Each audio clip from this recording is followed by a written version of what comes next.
Welcome to the Vector Garden. In this quick tip, we're going to talk about 3D effects, particularly the application of labels and the outlining as vector artwork.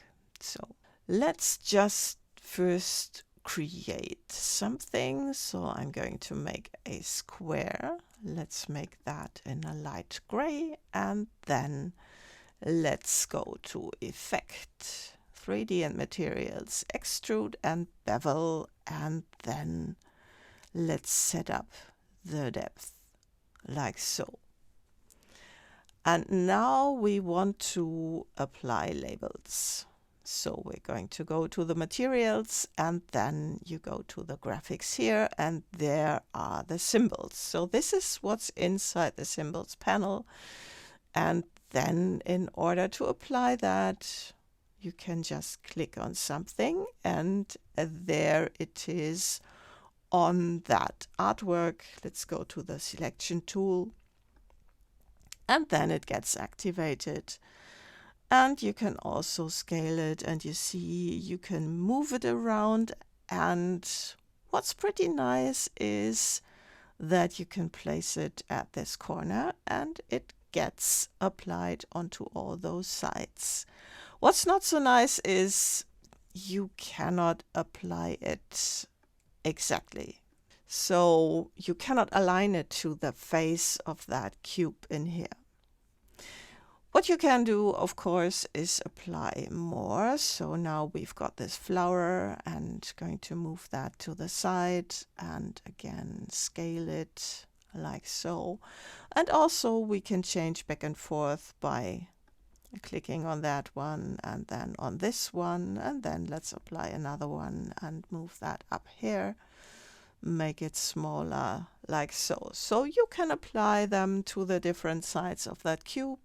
And if you want to scale the cube, you go to that default, and then you can go back to that cube.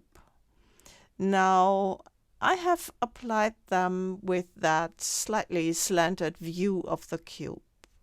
You get more precision if you make a straight view. So let's go to Object, and there are those, front, bottom. You get a better precision if you choose these views to get labels onto your object. There's another thing.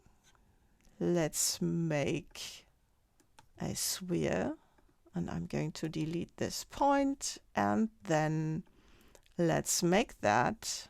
So let's go to Revolve, and of course to the correct edge, and I'm going to open that.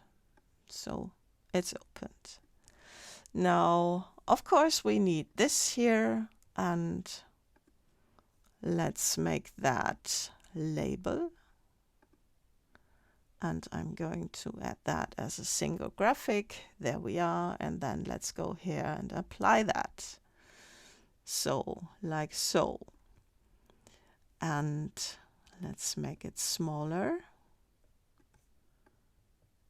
And let's see what we've got. So I'm going to this one here, and you see applying something to a sphere is impossible. So what you can do is cylinders and make labels on bottles or the like, and you get some pretty nice visualization, but spheres just don't work. The next thing is we want to output this as vector artwork. And in order to do that, you can go to Object and then expand as wireframes. But if you do that, you get this visualization, which is not nice. So let's undo it. And of course, I'm going to get a different view like this.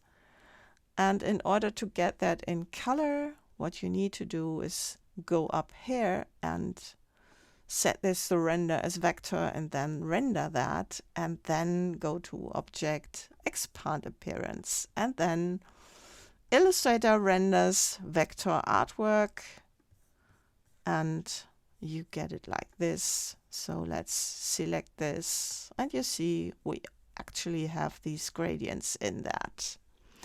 Now, if you say, well, that's not so nice, that was nicer with the old 3D effect, then you can still use that. So let's check out that sphere, and I'm going to create another one like so, and let's apply that light gray color. And in order to select the old 3D effects, you just need to go to 3D Classic, and there you can revolve.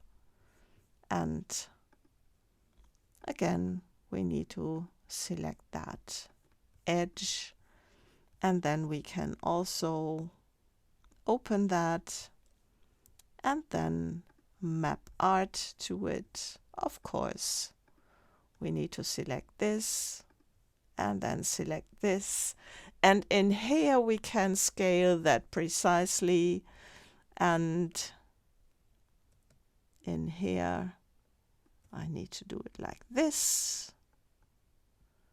and like so. And if you have artwork that is made to match the size of your object, then of course you can scale to fit, and it fits like so. Okay. And then of course rotate that in the way you want it, and you get the exact mapping of that artwork on your object, and the old 3D effects are still working correctly. And of course, you can also expand them as vector artwork, and for that I have made some videos, so you can watch them to see what to watch out there in order to get the best possible result from that.